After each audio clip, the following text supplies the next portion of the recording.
Chapter 2. Black Dog Appears and Disappears. It was not very long after this that there occurred the first of the mysterious events that rid us at last of the captain, though not, as you will see, of his affairs. It was a bitter cold winter, with long hard frosts and heavy gales, and it was plain from the first that my poor father was little likely to see the spring. He sank daily, and my mother and I had all the inn upon our hands, and were kept busy enough, without paying much regard to our unpleasant guest.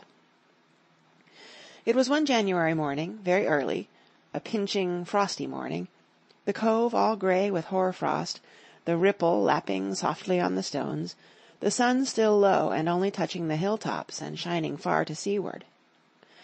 The captain had risen earlier than usual and set out down the beach, his cutlass swinging under the broad skirts of the old blue coat, his brass telescope under his arm, his hat tilted back upon his head.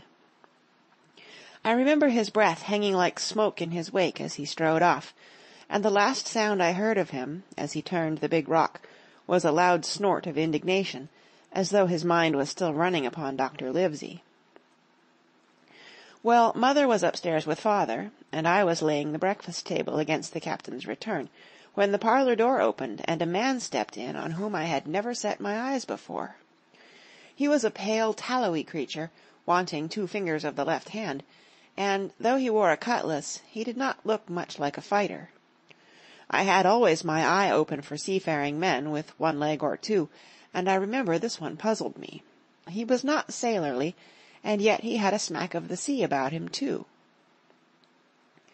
I asked him what was for his service, and he said he would take rum, but as I was going out of the room to fetch it, he sat down upon a table, and motioned me to draw near. I paused where I was, with my napkin in my hand. "Come here, sonny," says he. "Come nearer here." I took a step nearer. "Is this here table for my mate Bill?" he asked, with a kind of leer. I told him I did not know his mate Bill, and this was for a person who stayed in our house, whom we called the captain. "Well," said he, "my mate Bill would be called the captain as like as not.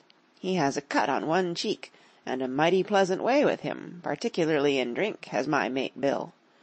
We'll put it, for argument like, that your captain has a cut on 1 cheek, and we'll put it, if you like, that that cheek's the right one. Ah, well, I told you. Now, is my mate Bill in this here house?" I told him he was out walking. "Which way, sonny? Which way is he gone?" And when I had pointed out the rock, and told him how the captain was likely to return, and how soon, and answered a few other questions, "Ah," said he, "this'll be as good as drink to my mate Bill."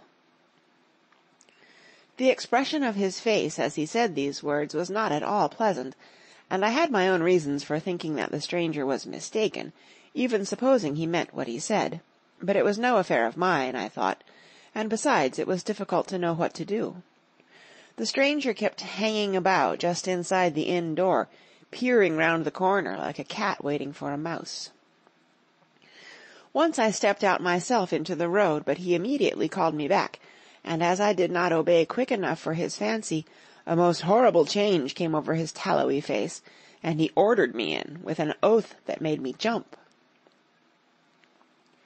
As soon as I was back again, he returned to his former manner, half fawning, half sneering, patted me on the shoulder, told me I was a good boy, and he had taken quite a fancy to me. "I have a son of my own," he said, "as like you as 2 blocks, and he's all the pride of my art. But the great thing for boys is discipline, sonny, discipline. Now, if you had sailed along of Bill, you wouldn't have stood there to be spoke to twice, not you. That was never Bill's way, nor the way of sich as sailed with him. And here, sure enough, is my mate Bill, with a spy-glass under his arm, bless his old heart, to be sure. You and me'll just go back into the parlour, sonny, and get behind the door, and we'll give Bill a little surprise. Bless his heart, I say again." So saying, the stranger backed along with me into the parlour, and put me behind him in the corner, so that we were both hidden by the open door.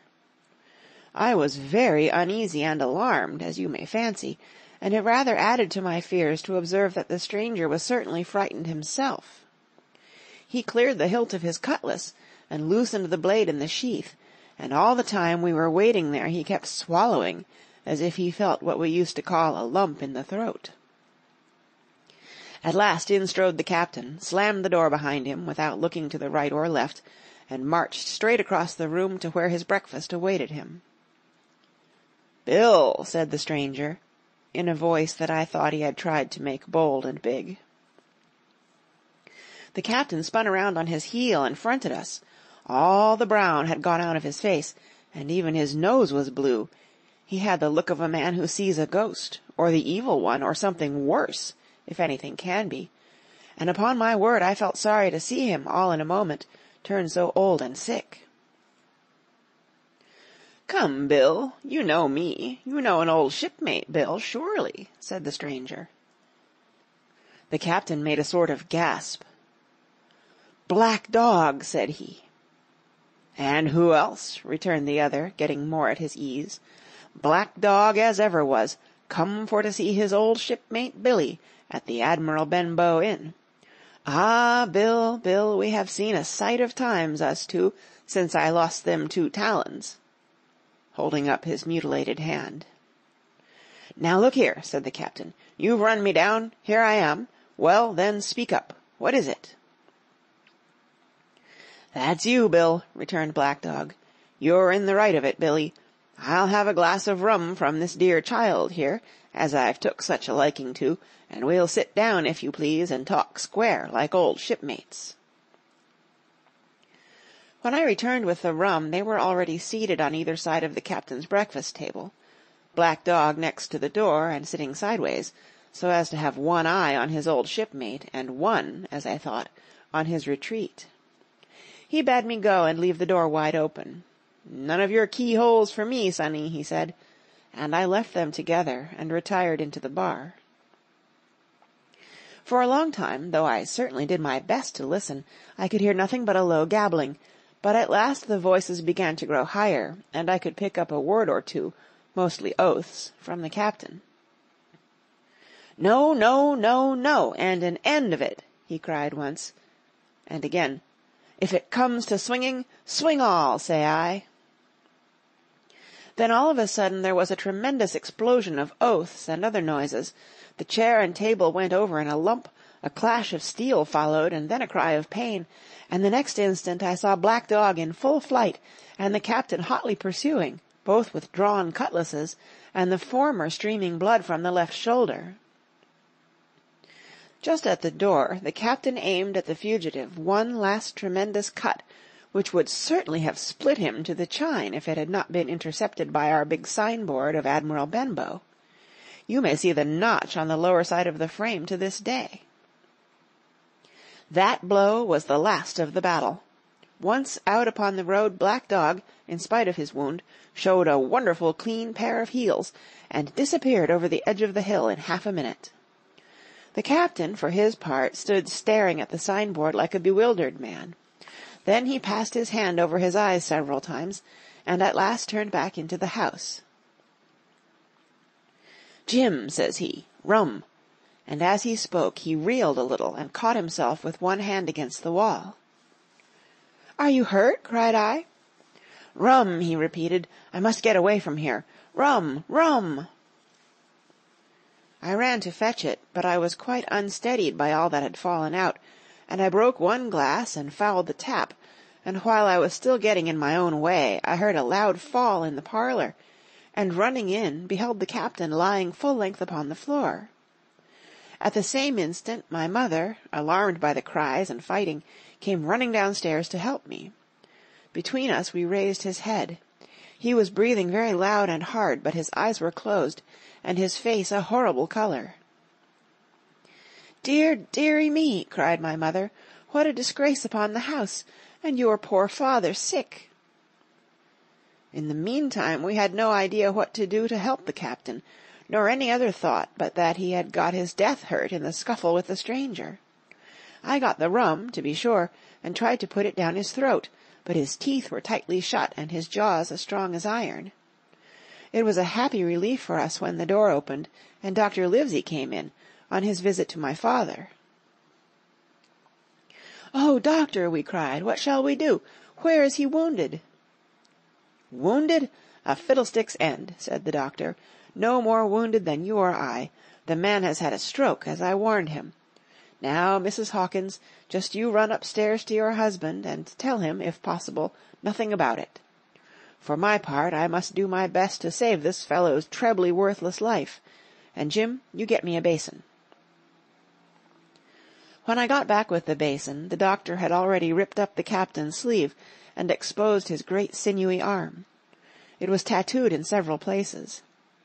"Here's luck," "A fair wind," and "Billy Bones his fancy" were very neatly and clearly executed on the forearm, and up near the shoulder there was a sketch of a gallows and a man hanging from it, done, as I thought, with great spirit. "Prophetic," said the doctor, touching this picture with his finger. "And now, Master Billy Bones, if that be your name, we'll have a look at the colour of your blood. Jim," he said, "are you afraid of blood?" "No, sir," said I. "Well then," said he, "you hold the basin." And with that he took his lancet and opened a vein. A great deal of blood was taken before the captain opened his eyes and looked mistily about him. First he recognized the doctor with an unmistakable frown, then his glance fell upon me, and he looked relieved. But suddenly his colour changed, and he tried to raise himself, crying, "Where's Black Dog?" "There is no black dog here," said the doctor, "except what you have on your own back. You have been drinking rum, you have had a stroke, precisely as I told you, and I have just, very much against my own will, dragged you head foremost out of the grave. Now, Mr. Bones—" "That's not my name," he interrupted. "Much I care," returned the doctor. "It's the name of a buccaneer of my acquaintance, and I call you by it for the sake of shortness. And what I have to say to you is this: one glass of rum won't kill you, but if you take one you'll take another and another, and I stake my wig if you don't break off short you'll die. Do you understand that? Die and go to your own place, like the man in the Bible. Come now, make an effort. I'll help you to your bed for once." Between us, with much trouble, we managed to hoist him upstairs and laid him on his bed, where his head fell back on the pillow, as if he were almost fainting. "Now mind you," said the doctor, "I clear my conscience. The name of rum for you is death." And with that he went off to see my father, taking me with him by the arm. "This is nothing," he said, as soon as he had closed the door. "I have drawn blood enough to keep him quiet a while. He should lie for a week where he is. That is the best thing for him and you. But another stroke would settle him." End of Chapter 2, read by Kara Schallenberg, www.kray.org, on Friday, June 26, 2015, in San Diego, California.